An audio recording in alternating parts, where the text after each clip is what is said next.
श्री स्वामी समर्थ. निर्वस्त्र होऊन आंघोळ केल्याने कोणती संकटे येतात? स्त्री व पुरुषांनी आवर्जून पहा. निर्वस्त्र होऊन आंघोळ केल्याने म्हणजे जे स्त्री व पुरुष पूर्ण निर्वस्त्र होऊन आंघोळ करतात त्यांच्यासोबत काय घडते, त्यांना कोणत्या संकटांना सामोरे जावे लागते हे कान उघडे ठेवून ऐका. नाहीतर आयुष्यभर पश्चाताप करत बसावे लागेल.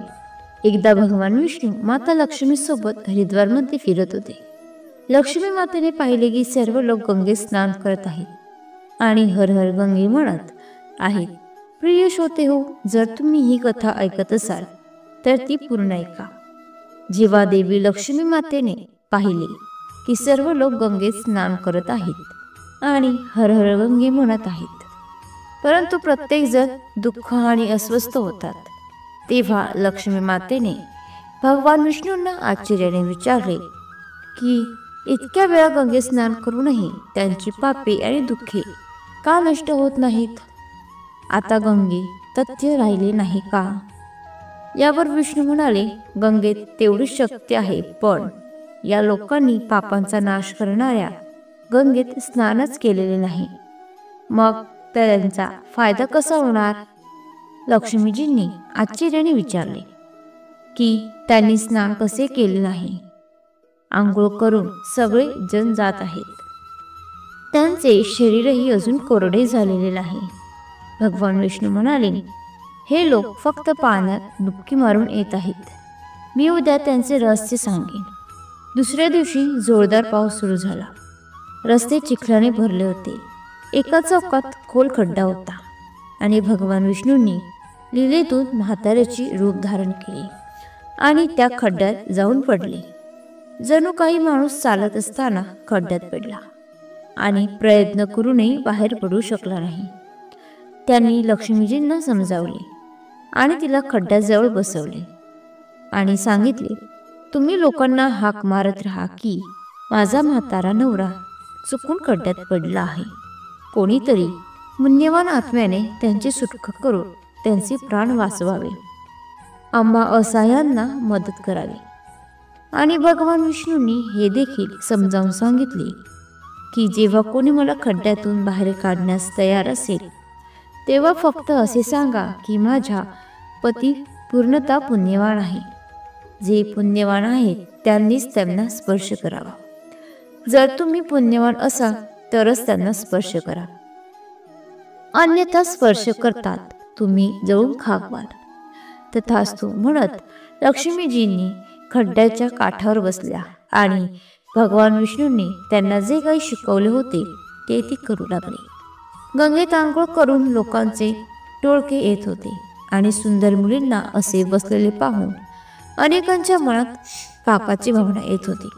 काही लोकांनी लक्ष्मीजींना असे सांगितले की म्हाताऱ्याला मरू द्या, तू त्यांच्याकडे का रडतेस? तर काही दयाळू स्वभावाचे पुरुष होते. त्यांनी म्हाताऱ्या पतीला हात देण्याचा प्रयत्न केला, पण लक्ष्मी देवीचे म्हणणे ऐकून तेही थांबले नाहीत. त्यांना वाटलं गंगे स्नान करून आलो तर काय झालं, आपण तर निश्चितच पापी आहोत, पण मदत करताना आपण जळून राग झालो तर? शेकडो आले, शेकडोनी विचारले आणि निघून गेले. संध्याकाळ झाली तेव्हा भगवान विष्णू माता लक्ष्मीला म्हणाले, बघा, कोणीतरी खऱ्या मनाने गंगे स्नान करायला आले आहे का? त्यानंतर काही वेळाने एक तरुण हर हर गंगे म्हणत बाहेर आला. लक्ष्मीजींना त्यांना तेच सांगितले. त्या तरुणाचे मान्य करून येणे केले आणि त्याने भगवान विष्णूला बाहेर काढण्याची तयारी केली. लक्ष्मीजींना त्यांना थांबवले आणि म्हणाल्या, भाऊ, जर तू पूर्णपणे भाग्य पुण्यवान नसशील तर माझ्या पतीला स्पर्श करताच जळून जाशील. त्याचवेळी कोणतेही आडेवेडे न घेता तो लक्ष्मीजींना दृढ निश्चयाने म्हणाला, काही तू माझ्या पापरहित असण्याचा संशय का घेतेस? दिसत नाही का मी गंगेत स्नान करून आत्ताच परत आलो आहे. गंगेत उडी मारू कधीही पापे राहतात का? मी आत्ताच तुझ्या नवऱ्याला बाहेर काढतो. तरुणाने उडी मारून वृद्धाला वर उचलले. बाहेर येताच भगवान विष्णू आणि लक्ष्मीने त्यांचे खरे रूप प्रकट करून त्यांना दर्शन देऊन धन्य केले. भगवान विष्णूजींनी माता लक्ष्मीला सांगितले की इतक्या लोकांपैकी फक्त याने गंगे स्नान केले आहे. या दृष्टांतानुसार जी श्रद्धा ठेवतात, केवळ अभिमानापुरते गंगे स्नान करतात, त्यांना खरे फळ मिळत नाही. पण याचा अर्थ असा नाही की गंगा स्नान व्यर्थ जाते. गंगा स्नानाचे पुण्य खूप आहे. यानंतर भगवान विष्णूजी माता लक्ष्मी यांना म्हणाले, आता मी तुम्हाला 12 गोष्टी सांगेन. स्नान करताना जो या 12 गोष्टी लक्षात ठेवतो तो कधीही दुःखी राहत नाही. त्याच्या घरात माता लक्ष्मी वास करते आणि घरामध्ये अपार संपत्ती येते. घरात कधीही भांडणे होत नाहीत. त्यांचे संपूर्ण कुटुंब आनंदी जीवन जगते. तेव्हा माता लक्ष्मी म्हणाली, हे देवा, या 12 गोष्टी मला सांगा. यानंतर भगवान विष्णू त्या गोष्टी सांगू लागतात आणि देवी लक्ष्मी खूप लक्षपूर्वक ऐकू लागते. तुम्ही सर्वांनी या 12 गोष्टी अतिशय काळजीपूर्वक ऐका.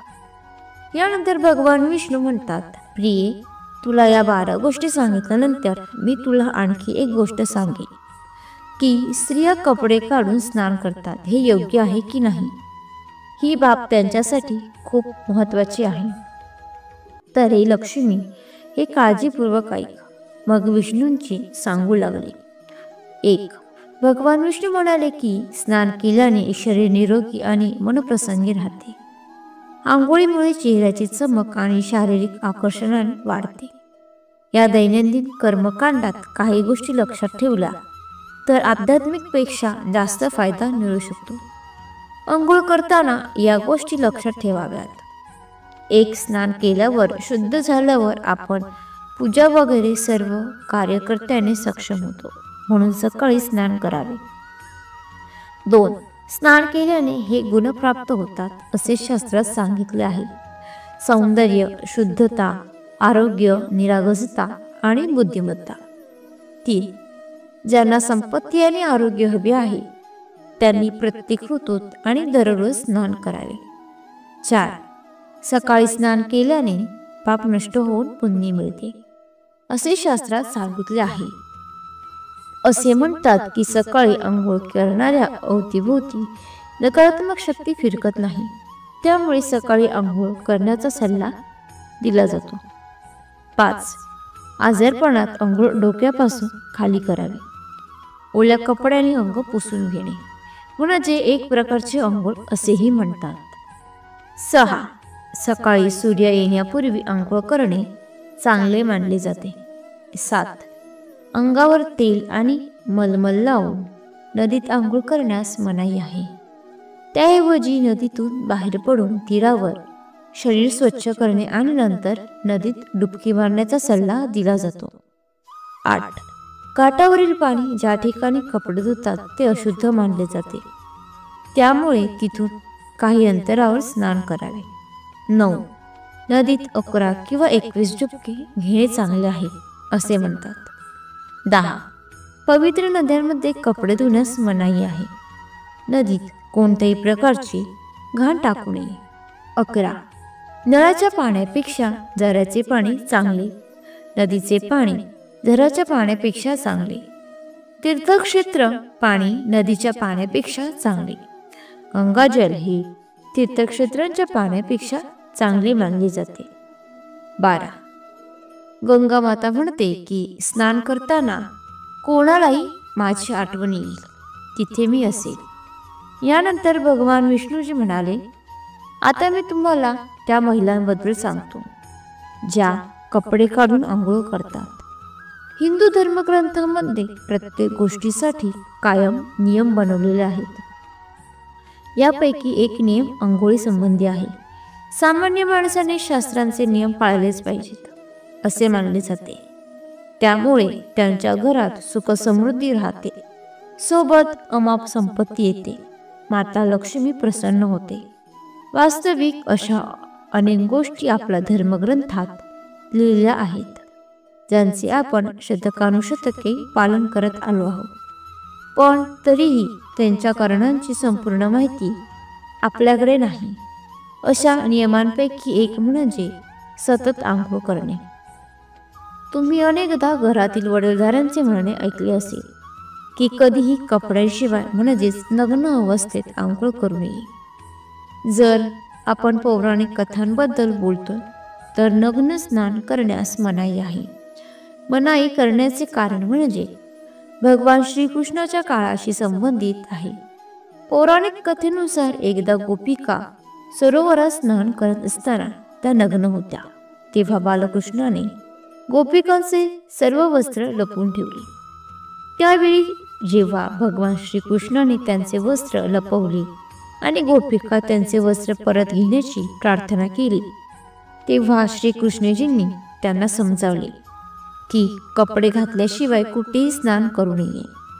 हे आपण पाण्याची देवतांचा अपमान करतोय, म्हणून तुम्हाला नग्न स्नान न करण्याचा सल्ला दिला जातो. अंघोळ करताना तुम्हाला वाटत असेल की बंद खोली तुम्हाला कोण पाहत नाही, तर ते चुकीचे आहे. कारण देव तुम्हाला सर्वत्र पाहतो आणि जर तुम्ही नग्न अंघोळ करत असाल तर हे मुख्यतः जलदेवता यांचा अपमान करण्यासारखे आहे. नग्न अंघोळ केल्याने तुम्ही पाप करू शकता आणि आर्थिक आणि शारीरिक नुकसान करू शकता. तुम्ही नग्न अंघोळ केल्यास नकारात्मक ऊर्जा तुमच्या शरीरात प्रवेश करते आणि तुमची मानसिकता नकारात्मक होऊ शकते. म्हणूनच अंघोळ करताना किमान एक कपडा घालण्याचा सल्ला नेहमी दिला जातो. त्यामुळे कपड्यांशिवाय अंघोळ करू नका, तरच हे तुमच्यासाठी चांगले होईल.